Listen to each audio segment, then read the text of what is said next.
For the past year, I've been involved in doing what I call Pepper Young translations. It would take too long to explain all the manifold constraints involved in producing a Pepper Young translation, but if you'll remember that the only letters allowed to be used are those in the name Pepper Young, you'll have the main bulge on it. The first Pepper Young translation I'd like to read tonight is a translation of a John M. Bennett poem called Lays. And since Pepper Young was originally the name of a long-running radio soap opera, it seems only fitting that I read these translations with a bar of soap in my mouth. Here now is the Pepper Young translation of John M. Bennett's Lays. One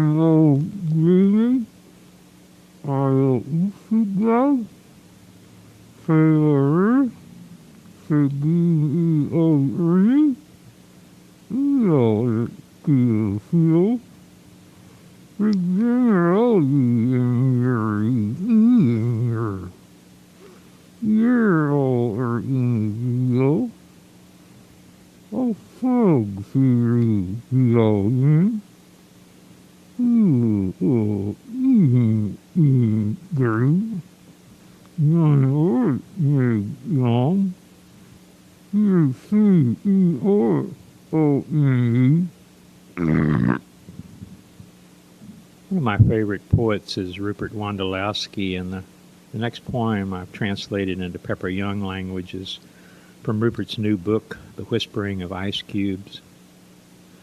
The poem is called Ode to the Greek Man's Forearms.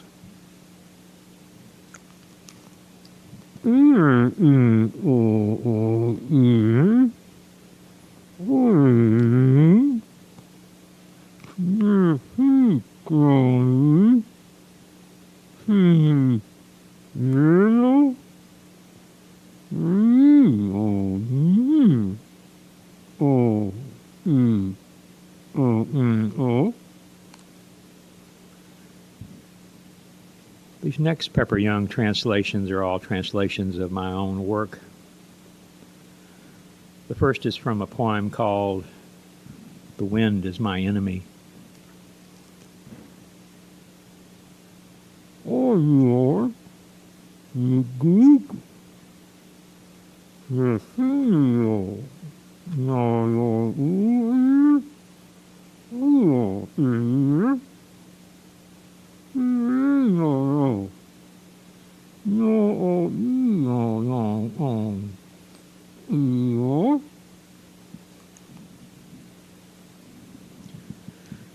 When I look back and try to understand how I came to arrive at this place, it seems hardly creditable.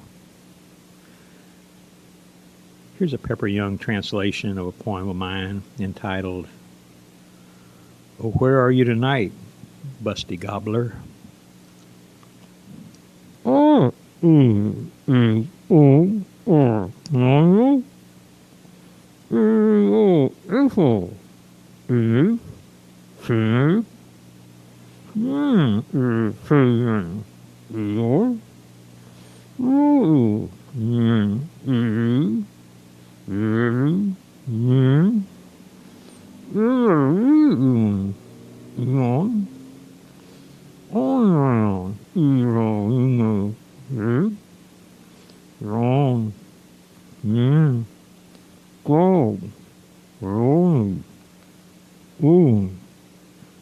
We must go on. The night must not catch us here. There's a Pepper Young translation from a poem that I call Evidence.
Here's a Young translation that deals with the planet Uranus. It's from a poem of mine called Clowns in Uranus. Are you in our ear, oh young granny? Oh, granny, dear. On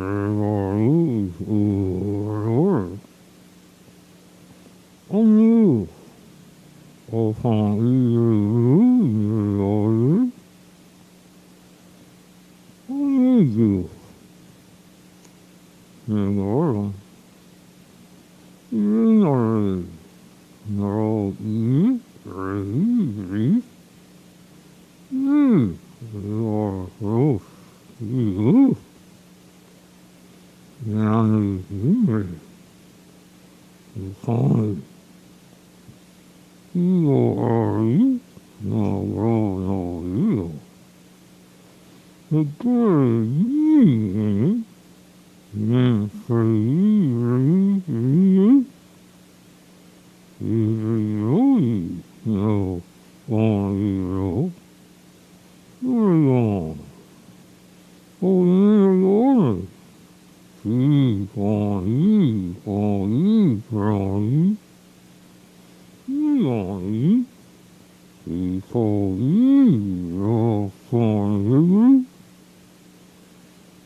Oh,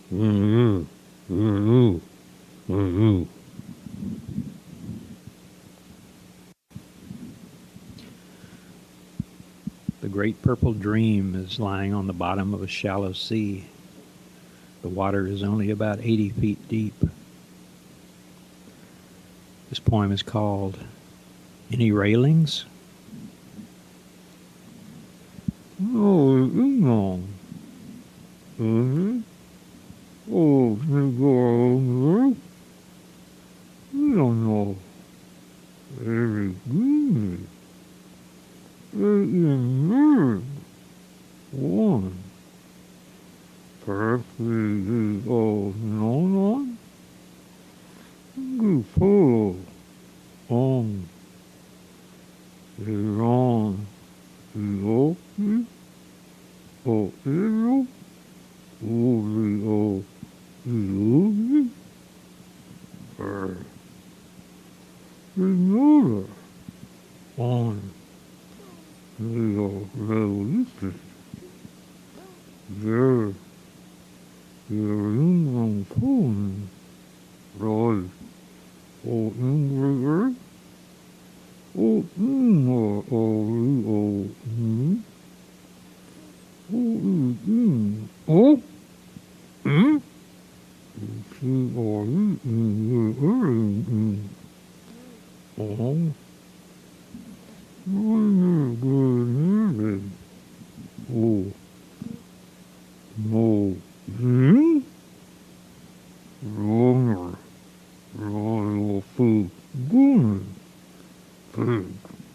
Inconspicuous as it may be in the scope of cosmic space, I still dream of teaching my penis Spanish. This one is called What Killed Vaudeville.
Know the feeling? Cross your fingers and try to pick up a guinea pig. The Crab. Dear Dr. Al, I've heard that back in the mid-'60s your friends called you the Crab. I wish you'd fill us in on how this nickname came about, if it isn't too embarrassing, writes a listener from Bethlehem, Pennsylvania. This is undoubtedly a widespread longing, but in order to fill you in on how I came to be called the Crab, I have to first fill you in on how one summer I was taking a 2-week vacation from my regular hospital job, and I got the idea that it might make an interesting experiment to go around town putting in bogus job applications, a routine that consisted of me scanning the help wanted columns until I found a dismal sounding job about which I knew absolutely nothing, and then going right in and applying for it under an assumed name, which seemed preferable to using my own because it gave me a chance to see if anybody remembered Harry Emerson Fosdick or Frederick Ingalls. Though as it turned out, they didn't even remember Charles Starkweather, and nobody ever knew me for an imposter. I also made it a big point at each office I visited, and this was one of the prime factors in my experiment, to personally exhibit different types of weird, shabby, and inappropriate behavior. I started out by answering an ad for price change clerk for wholesale plumbing supply, must know 10-key calculator.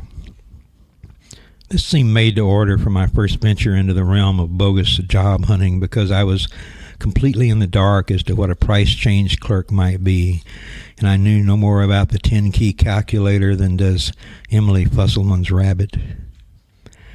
A rather humorless woman who looked a little like Mrs. Tucker does on the lard cans and was the wife of the plumbing store owner interviewed me. Grudgingly, she handed me a pencil and a few flimsy yellow forms to fill out and pointed me to a chair in the corner, and then proceeded to give me the double O with a dismay that was clear and unalloyed. Mostly because the blue seersucker suit I was wearing on that sweltering day hadn't been cleaned or pressed since Christmas, and I'd gone 3 days without a shave or bath, especially for the occasion. I'd also been careful to drink half a pint of fine Four Roses whiskey before entering the establishment, and I reeked. I could feel her eyeing my filthy collar and stubbly jowls and wrinkling her nose at the essence of Four Roses that came rolling off me at every breath as from a pungent old cork. I spent a long, long time like that, hunched over the simple yellow forms, fumbling with my pencil, wheezing and sweating and mopping my face, giving every indication that if I managed to keep from passing out cold on the floor, it would be a real victory. Pretty soon the plumbing lady came over and asked me if I was all right. "You don't look so good, Mr. Voltaire," she said. "I can't think of how you spell Travis County," I said. "Oh," she said, "well, maybe you should come back another time when you're feeling better." I breathed on her some more and said, "It's just that these ulcers I get on my leg make it hard to concentrate, and I think that must be what's hanging me up now because I started getting a big one last night, and it's been draining on me all morning." She looked at my legs and stepped back. On this note, the interview pretty well concluded, and I managed to control myself until I got out of the building. The name I gave to this particular routine was the secret drinker, and the reactions it elicited interested me such to an extent that I spent the next few days experimenting and trying out different variations on it. For example, at the offices of Church's Chicken, where I applied for the position of manager trainee under the name of Fulton J. Sheen, an honest but inveterate beer drinker, I had to get up twice to ask the secretary for more paper because it was taking such a lot of space to list all of Fulton J.'s arrests and hospitalizations. But I hung in there, and the secretary's expression when she finally got a load of this strange and terrible human document was my reward. A day or so later, at the Northside Blueprint firm with an immediate opening for civil draftsman, minimum 5 years experience, I showed up with an enormous purple wine stain down my front that was still wet, and having knocked into a couple of chairs on my way up to the receptionist's desk, was quickly told that the civil drafting position had just been filled. You could have knocked me down with a hammer. "Well," I said, throwing my eyes wildly around the office, "then you need a civil draftsman?" I didn't get that job either. Another company downtown wanted salesmen for manufactured house goods, and by using the name Felix Frankfurter along with a fixed smile and fairly clean clothes, I actually made it past the receptionist and had a short interview with the company sales manager, a Mr. Dix. He was a rather spiritless-looking but not unsympathetic character, and things didn't go too badly at first. But there was no way to hide the deep thirst that raged inside me or inside Felix, and before long I fell off the subject of manufactured house goods and into a fervid, rambling disquisition on my fondness for all sorts of hot, mulled rum drinks. Mr. Dix, unable to ignore these conspicuous warning signs, sat through about 5 minutes of this and then eased me out of his office.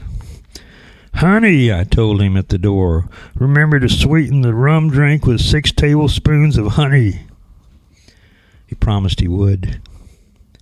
Hard by, in most of the personnel offices in this country, there seems to be at least a tenuous rule in effect prohibiting the staff from attempting to hurt the prospective applicants by physical means.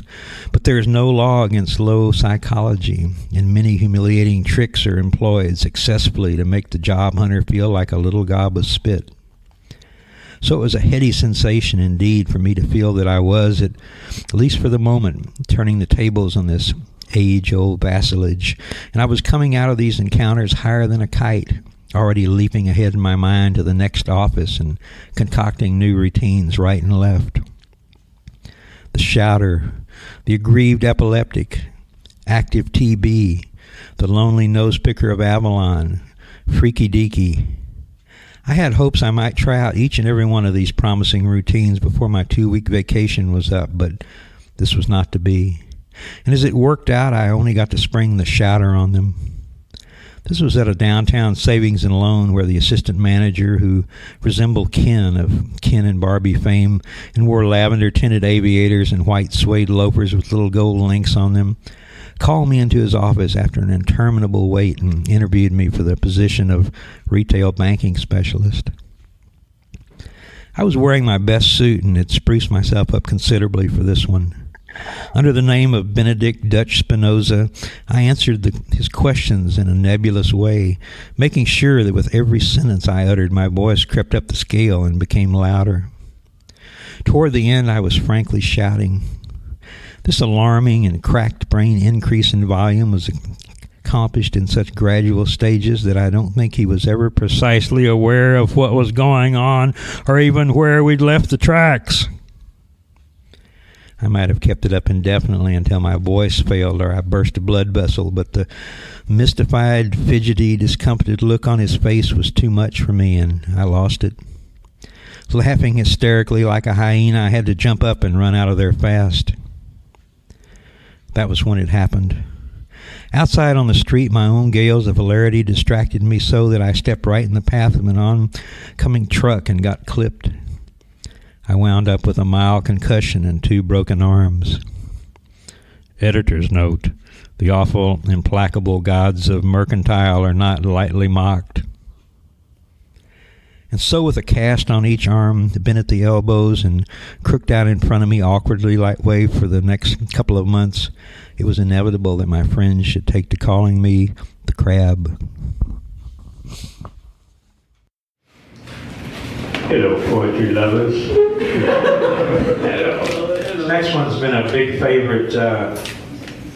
It's one we do at the bookstore when we get calls from people who have given our names out to give recommendations to possible employers that call the store. We just reach into a little basket and we pull out these recommendations at random and read them over the phone to the prospective employers.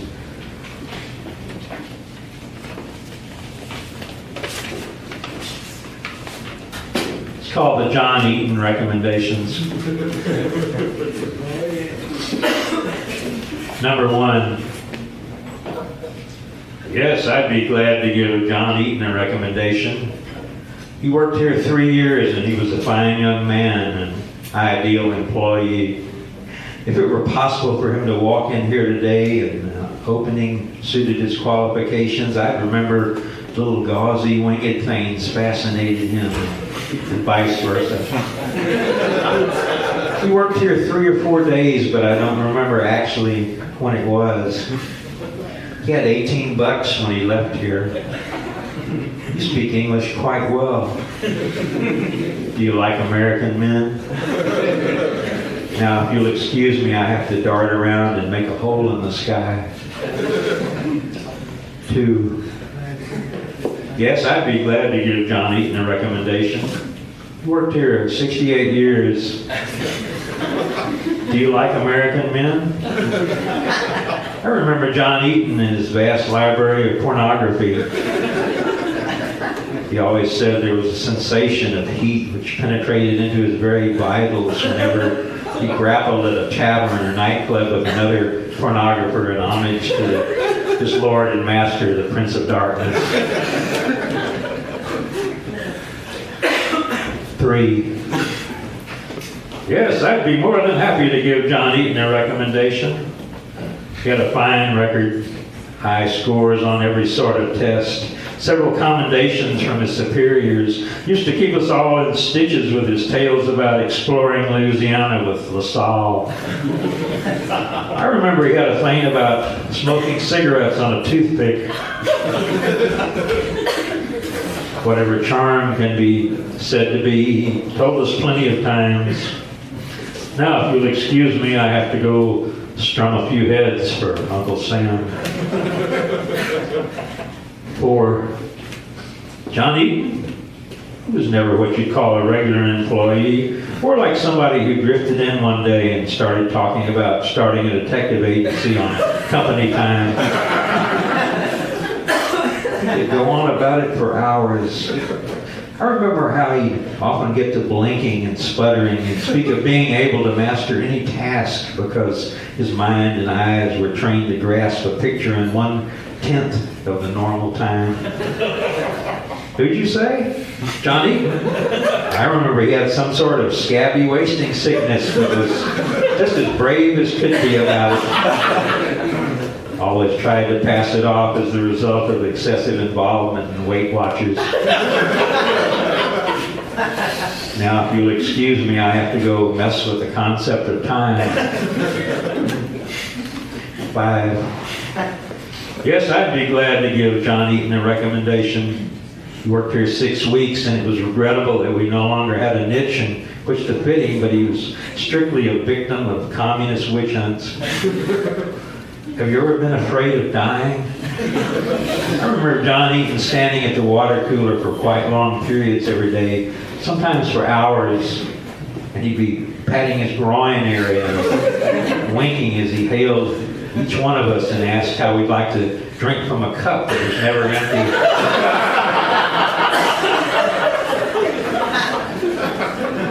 Now, if you'll excuse me, I have to ask who sent you. Now, if you'll excuse me, I have Two beautiful car hops in the room. 6. Yes, I'd be more than happy to give John Eaton a recommendation. He worked here 3 years and he was a fine young man, an ideal employee with many injuries. But I don't remember when that was. I don't remember. Buzz be buzz. 7. John Eaton. I remember his feet were so enormous he couldn't wear regular shoes. And that's all I'm at liberty to say. No, I can't let you speak to anyone else. You know how it is when you start painting as though you'd run a mile and shivering in a cold sweat from one end of your body to another. It's a cinch when you catch that old black lung, as John Eaton would say. Now, if you'll excuse me, I just happen to be looking for Carl Sandburg's feces. 8. John Eaton. He was never what you'd call a regular employee, more like a delivery boy for the coffee shop downstairs. He used to hit the pipe so much we'd find him stretched out on the stairs 3 or 4 times a day. He speak English quite well. Now, if you'll excuse me, I remember it was John Eaton's pleasure to be on the Smithsonian mailing list and collect old tires. 9. Yes, John Eaton used to work here. He had a fine record. He used to keep us in stitches with his tales about meeting the Prince of Darkness at rodeos. You should sing the way his mouth looked when he talked about something too filthy to repeat here. Although I sort of remember it had to do with being able to master any task because he was opening a detective agency near the water cooler. Do you like American men? Some spiders? Judo? 10. Yes, I'll be happy to tell you about John Eaton. You have made me so very lewd. He was never a regular employee. More like a person we felt sorry for and then come in and use the toilet. Got morbid and stayed awake 10 days once. He worked here 3 years and saw gauzy winged things in his honor, and I'd walk in here today and work here 3 years. Now, if you'll excuse me, I intend to become a mountain olive. 11. Oh, sure, I remember John Eaton. God, yes. Only his real name was Estes Kefauver. He was with us several months last summer. He had $18 when he left here. On his days off, he chased pussy like a maniac. He was a master of judo, but he was strictly a victim of dark emotions. He had a fine record. He had lupus. He had a thing about smoking Carl Sandburg's feces on a toothpick. Yes, I'll be more than happy to sort of test several commendations. Become moody. Now, if you excuse me, I have to go live on in print after the oral necessities.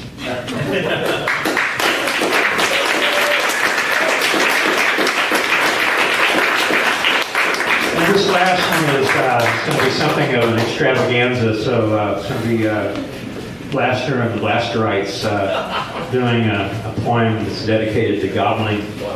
So I'm going to ask all the folks out there that are in the Blasterites that are going to be helping me to come up on stage, and those that are going to be seated in chairs. I think there are a couple of people that are seated in chairs. Bring a chair up with you.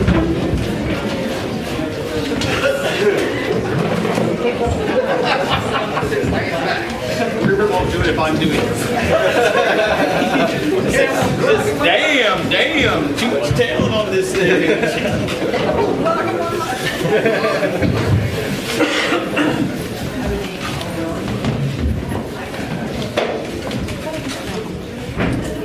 You like to sing? This is a poem I normally read at Thanksgiving, so you can just think of this as Thanksgiving.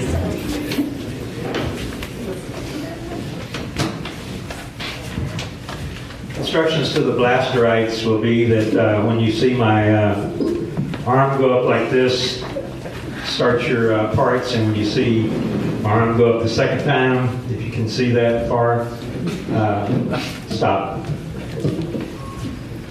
This is a poem called not ideas about the gobbling, but the gobbling itself. And it starts with a little piece from Cardinal Newman, who said, "Why, man, you are writing a romance."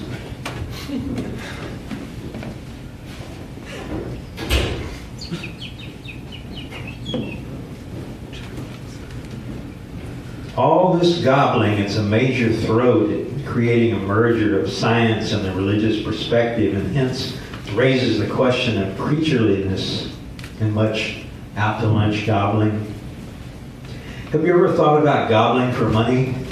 You have the talent. Have you ever called upon deepest racial memory of gobbling till gobbling to you became terribly wet and opened in the same way? And of course, as way far bright saw, a flame cannot leap very high if a rock is placed upon it. Gobbling is a rock placed upon the flame of gobbling, or to travel to a blurry thing, a strict living example of gobbling amnesia. Something that wakes to find itself wandering with blood on its hands in a strange neighborhood, dressed as a neurotic conflict between two conflicting pastimes, glue sniffing and mountain climbing, is to characterize gobbling as the principle of competition for the imagined loss of scissors. Hello, and into the past sharing. Characterizes gobbling as the process of unknown teamwork, where the she keeps her cool and gobbles, and the he loses his and gobbles, and before it can hit the house, the she, still gobbling, heads off the runaway tractor, and the he goes staggering in the ditch like an idiot, and the he goes on gobbling. They're helpless, so it's their combined gobbling that saves the house. Poor weak Pierre, the gobbler Abelard, and a certain plucky young maiden by the name of Gobbling Heloise. Whereas on the other hand, the more contemporary expression, Himmel is the one who smells the books, is without any gobbling at all. Well, it's much the dimmer for it.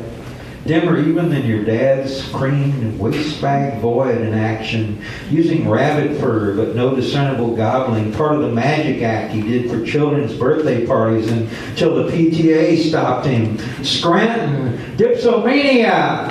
Let's go. Stop that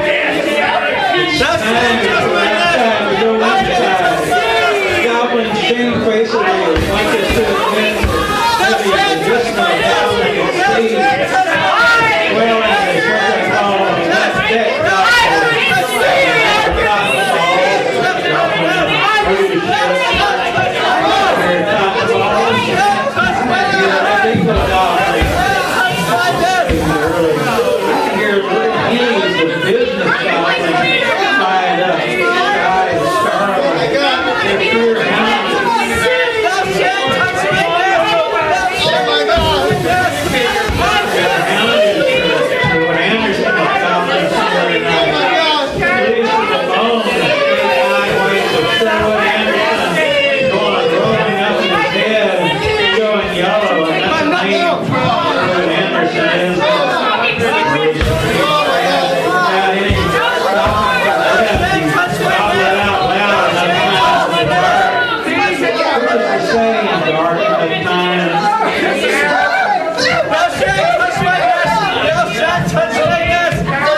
starting point is always a mystery, meaning gobbling is history, maybe unbreakable. As gobblers ourselves, we really can't know. After all, mystery or not, gobbling may be the only ruthless raving disguised globally, not to say globally, but years resolved. Modicum of control by having the raiment of perfect sinning gobbling. Where was it? Those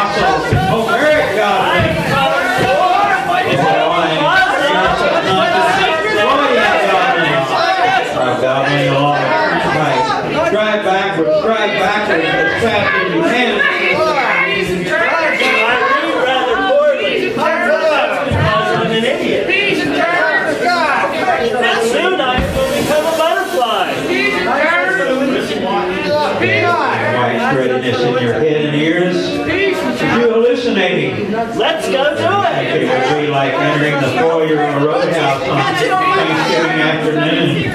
Big ears, big coat, and water on the cigarette machine, staggering, forgetful. Inside you can hear a voice that's all by itself. Trying to block its own light.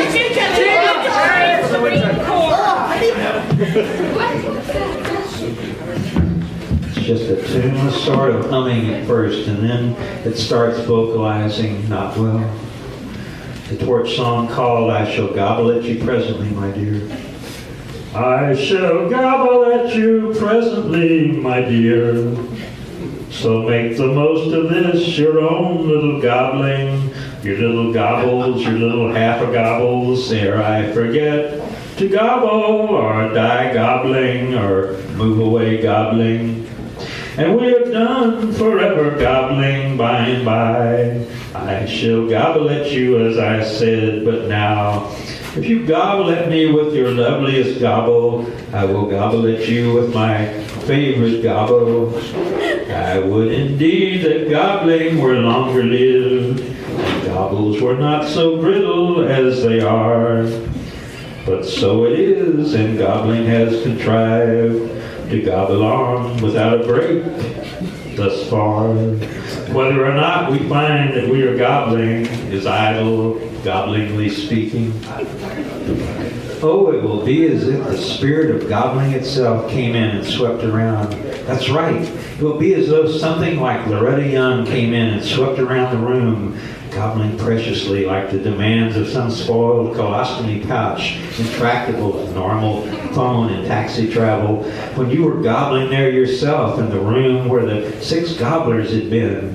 Gobbling Bob, Gobbling Ann, Gobbling Larry, Gobbling Ruth, and you, the bedecked sideshow gobbler. And the 6th, the mystery gobbler, whose part in this never came clear till the frozen sirloin steak on the pillow suddenly burst out gobbling in a dummy voice, the ventriloquist gobbler. Of course, and that was part of it.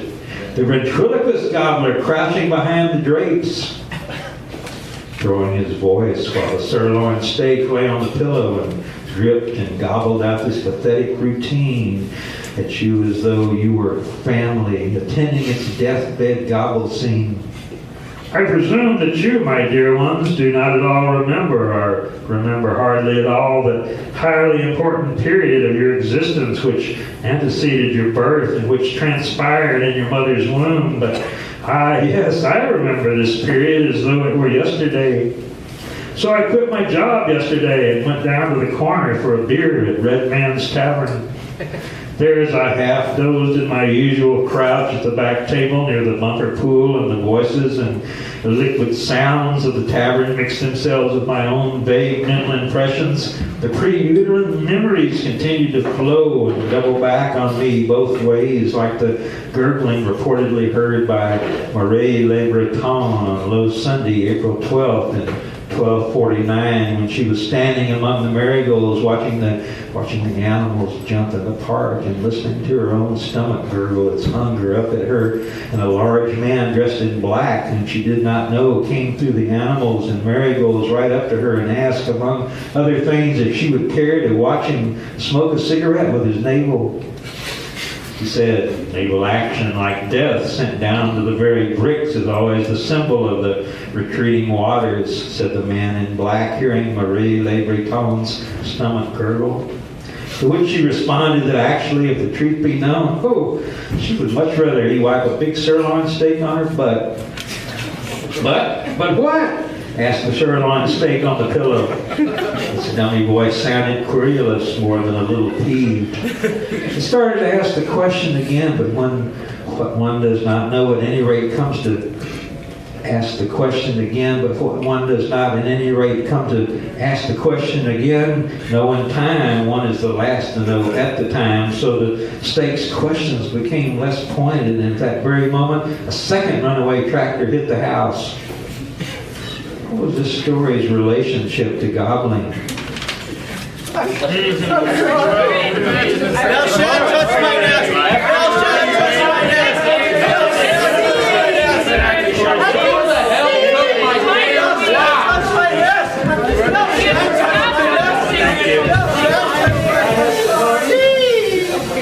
I have come for or because of. Well, I think we can synchronicity aside. First of all, do you remember the way your mind has been slipping gears lately when your preoccupation becomes such? After counting the 3,954 dust specks on the blind, you spend literally hours peering out between them where a movement, any movement at all out there, gets it going is a sign the relationship between you and you or who is always gobbling or being warned the fuck not to. Sanity is pressing its hands over its ears.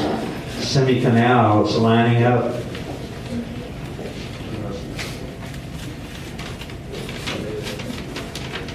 Step-like arrangements. There's a low red brick wall about 3 feet high running between the brick barbecue pit and the pool of black, tarry, sludge-filled oil, or the deep hollow you feel refers to the attempt to penetrate the secrets of nature. But the gist of this is the cavalcade of intimations of gobbling, catching as measles and unassuaged as the gobbling from this our life goes on, being drawn from the scuttle, the gobbling life, not, but preserve, listen, preserve your gobbling habit when gobbling shoots out, shaking its whiskers. Pray you are home and among a bevy of gobblers, friends. Feeding trough, not 2 inches from your nose in dirty Gobbletown. Home and fairly alert and not unmindful of the risks involved because, listen, on Saturday afternoon, Billy Buck, the farmhand, raked the last of the old year's haystack and built a nest and settled down to gobbling so long and monotonously the sheriff had to be phoned. It was then, of course, that they saw gobbling was the code name for gerbling. I have come